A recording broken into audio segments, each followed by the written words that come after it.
Salut la peuplade, ici Lundistrife et bienvenue dans cet épisode où d'un côté je vais vous présenter un clavier mécanique et d'un autre côté je vais vous expliquer ce qu'est un clavier mécanique.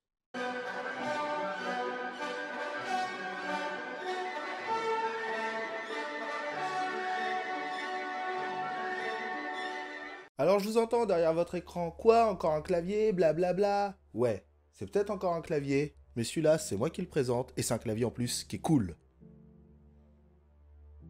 J'ai honte. C'est bon, je pense que le blanc a été assez long.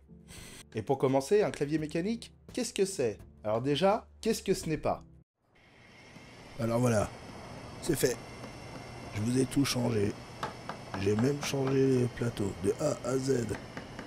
Vous allez voir, j'ai même mis des néons en dessous. Un petit côté Californian style. Vous allez voir, ça envoie du pâté. Il fait même bumper. Effectivement, non, un clavier mécanique n'est pas équipé d'un moteur, d'une soupape et autres bielles qui pourraient se trouver dans une voiture. Ça n'a rien à voir. Et c'est ce qu'il y a sous les touches qui fait la différence par rapport à un clavier classique dit à membrane. Je vais vous faire un petit point sur les claviers à membrane tout de suite. La membrane est une petite partie en caoutchouc qui vient directement appuyer sur le circuit imprimé pour envoyer l'information qu'on appuie sur cette touche. Et cette membrane étant élastique, elle fait remonter d'elle-même la touche à sa position initiale. Alors que les claviers mécaniques, eux, sont équipés de switch. Et si comme moi, pour vous, les switches ce sont des contrefaçons chinoises de montres suisses, alors cette vidéo est faite pour vous. Mais sachez que je ne vais pas la faire seule, j'ai demandé à Iso de vous expliquer exactement ce que sont les switches. Alors déjà pour commencer, pourquoi plus choisir un clavier mécanique qu'un clavier membrane? Eh bien c'est très simple, déjà d'une part, le clavier mécanique va être beaucoup plus confortable suivant les switches que tu vas choisir. En plus, il aura quand même une meilleure résistance puisqu'il sera plus développé et ça sera un clavier beaucoup plus travaillé qu'un clavier membrane, donc plus résistant au final, et aussi il te proposera une meilleure durée de vie. Tu peux aller en moyenne jusqu'à 50 millions de clics, donc autant te dire que tu peux y aller, tu peux abuser, et y a aucun problème, tu pourras le garder très longtemps. Ok, je suis d'accord, il est peut-être cher, un clavier mécanique suivant la marque que tu prends, il y a toujours le prix à mettre. Sauf que réfléchis bien, au final, vu la durée de vie, la résistance et le confort qu'il t'offre, ça sera très vite amorti. Donc vas-y, fonce, le clavier mécanique, c'est fait pour tous. Déjà pour commencer, je vais t'expliquer qu'il existe 3 grandes familles de switch. Tu as les switches linéaires, les switches tactiles et les switches tactiles audibles. Donc c'est tous ceux que quand tu appuies dessus, même tout doucement, se mettent à faire un bruit d'enfer. T'inquiète pas, il existe des solutions pour le rendre silencieux, on verra ça un petit peu plus tard dans la vidéo. Déjà pour faire simple, les switches linéaires, il faut savoir qu'il faut que tu appuies à fond sur la touche pour qu'elle soit détectée, tout comme un clavier membrane.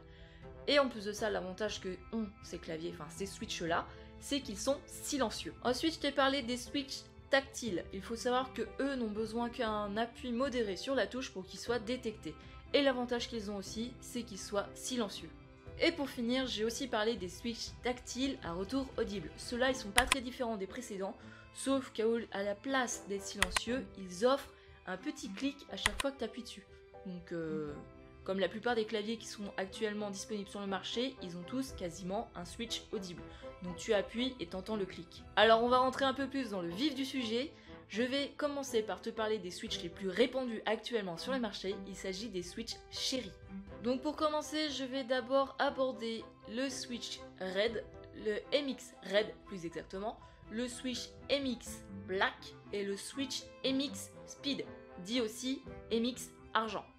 Les MX Black, c'est un très bon choix pour les FPS puisqu'on a tendance à utiliser les touches de manière très intense. Celui-ci, comme il n'a pas de retour sensible, ça évite d'être gêné à la longue.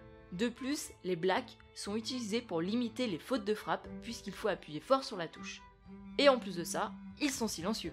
Ensuite, les MX Red, ceux-là ils sont plus rares mais plus souples que les Black. Ils sont aussi très bien aussi pour écrire et jouer. Par contre, niveau faute de frappe, ça va être beaucoup plus conséquent que les Black puisqu'il faut à peine appuyer sur la touche. Il existe aussi des MX Red que l'on peut trouver en silent, en gros en silencieux. Ensuite, nous avons les MX Speed ou les Argent. Ils sont identiques aux switch rouges, sauf qu'ils sont beaucoup plus dédiés aux gamers. Il faut savoir que la pression que tu dois exercer sur la touche est encore moindre par rapport au rouge. Il me semble que c'est à peu près 1,2 mm. Donc autant te dire que tu frôles la touche, ça y est, elle est activée. Ensuite, parlons des switches tactiles. Il s'agit des MX Brown et des MX Clear. Alors le MX Brown est un bon compromis entre traitement de texte et jeu. Il a un léger retour sensible à la frappe, ce qui permet donc de savoir si on a activé la touche ou pas.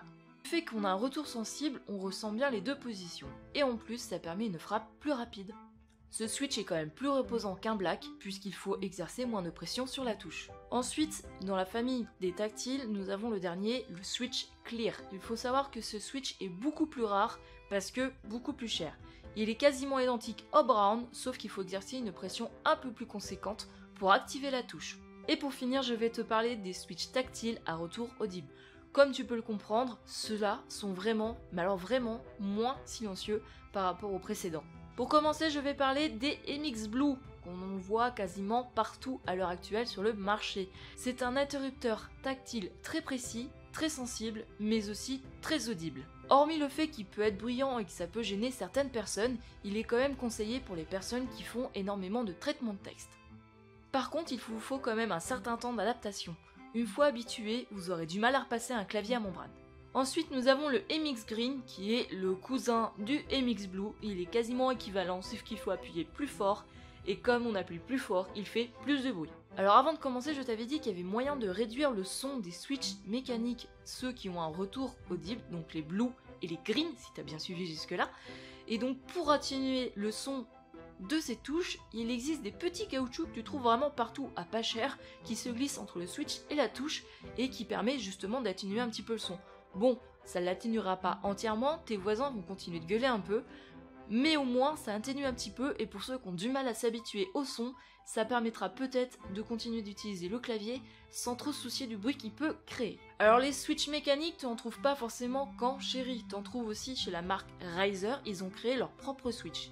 Chez Riser, il existe 3 switches différents. Nous avons le Riser Green qui est un retour tactile audible. Nous avons le Riser Orange qui est tactile, juste un retour tactile, pardon. Et nous avons le Riser Yellow qui est linéaire. Pour ce qui s'agit de la marque Logitech, ce sera des Logitech Roamer J. Par contre, je n'ai pas de caractéristiques à te donner, ni exactement quelle famille de switch il s'agit, puisque je n'ai pas trouvé à l'heure actuelle. Et pour finir, chez la marque SteelSeries, ils ont créé aussi leur propre switch. Il s'agit des SteelSeries QS1. Comme Logitech, je n'ai pas trouvé de caractéristiques à te donner. Et voilà, c'est tout pour moi, je te laisse de nouveau avec Strife en espérant que tu passes un bon moment. A bientôt. Désolé à tout le monde si cette scène paraît un petit peu bizarre par rapport au reste de la vidéo, c'est juste que j'ai eu un souci lors de mon précédent enregistrement. Et donc j'ai décidé d'enregistrer cette scène maintenant, enfin de refaire cette scène maintenant parce que je n'ai pas eu le temps de pouvoir la refaire lorsque j'étais chez moi. Et aussi pour moi, un clavier mécanique, ça s'adresse surtout aux gamers. Et pourquoi? Parce qu'on a tendance à jouer dans le noir. Ce qui est très mauvais d'ailleurs, hein. Faut toujours avoir une lumière allumée. Mais le fait que les claviers mécaniques principalement ont des LED, bah ça permet de pouvoir s'y retrouver lorsqu'on est le soir. C'est vrai que 90% des claviers mécaniques sont équipés de LED, et la LED sert surtout au rétroéclairage, hein. Bien entendu, ça sert pas qu'à faire joli sur le clavier. Putain de zève de merde. Bref, merci encore à toi Iso de m'avoir fait la partie informative sur les switches. Je te remercie encore grandement. N'hésitez pas à vous abonner à sa chaîne, vous aurez le lien dans la description. Et maintenant, je vous retrouve chez moi pour la fin de l'épisode. Allez, on va maintenant parler du clavier en lui-même. Le K-Cool KC818. C'est un clavier mécanique. Et pour son prix, on a entre les mains un clavier robuste avec de belles finitions. Ils ont rajouté une petite fantaisie artistique derrière les touches de fonction numérique. Et la sensation du plateau sous les touches est un mélange de métal froid et de caoutchouc parapeux. C'est très difficile à expliquer, mais c'est pas désagréable, bien au contraire. Le repose-poignet est en plastique. Il est solidaire du clavier, le cordon USB, le pipeline est en nylon tressé et super solide. Vous avez à peu près 1,50 m de câble. Il est muni d'une petite attache scratch et il est clairement 4 fois plus épais que la moyenne des câbles habituels. Je vous jure, quand vous l'avez en main, vous avez vraiment l'impression d'avoir une arme de destruction massive. Et il possède, au-dessus des touches numériques, une petite molette qui permet de faire varier le son sous Windows, ou de régler la puissance des LED en fonction du mode dans lequel il se trouve, puisque vous pouvez appuyer pour changer de mode, soit la luminosité, soit le son Windows. Car oui, en fait, j'oubliais, mais ce clavier, il est bardé de LED, mais de partout, il y en a tellement. Je vous jure, c'est une discothèque, c'est une boîte de nuit. Vous pouvez ainsi choisir une couleur pour les touches.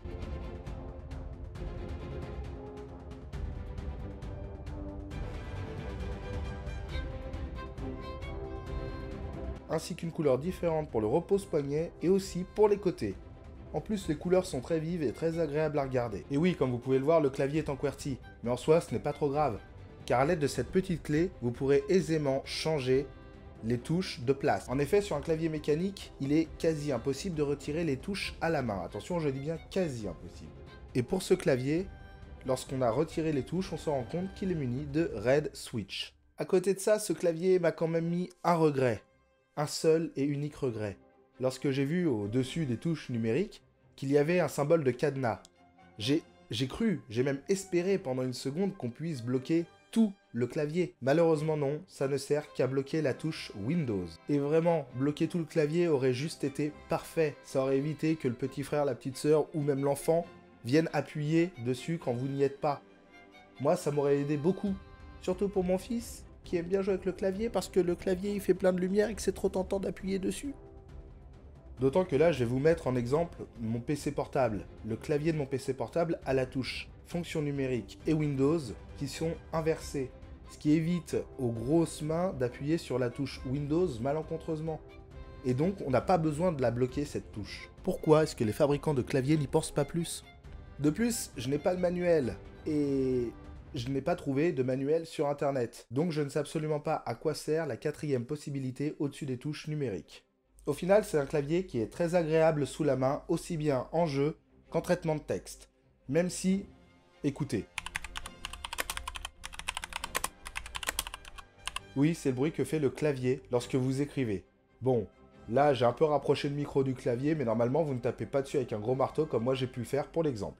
Et vraiment, ce qui est intéressant dans ce clavier, c'est la possibilité de pouvoir changer les LED sur 3 zones distinctes et pouvoir le personnaliser à votre guise. Ayant un setup bleu, j'ai préféré garder les touches bleues, avoir une vague de couleurs sur les côtés et avoir la multicolore au niveau du repose-poignet pour pouvoir être en accord avec le tapis de souris. Et je vais pas vous mentir, ce clavier est très difficile à trouver dans le commerce actuellement. Sur ce, mesdames, mesdemoiselles, messieurs, cette vidéo est bientôt terminée. Je vous invite à mettre un pouce en l'air, à vous abonner, à me mettre un commentaire pour me dire combien vous m'aimez, parce que ça me fait toujours plaisir, ainsi qu'à me rejoindre sur Twitter, vous aurez le lien dans la description. Et je vous souhaite à tous, mesdames, mesdemoiselles, messieurs, de passer une bonne journée, une bonne soirée, une bonne nuit, en fonction de l'heure à laquelle vous regardez cette vidéo. Ciao!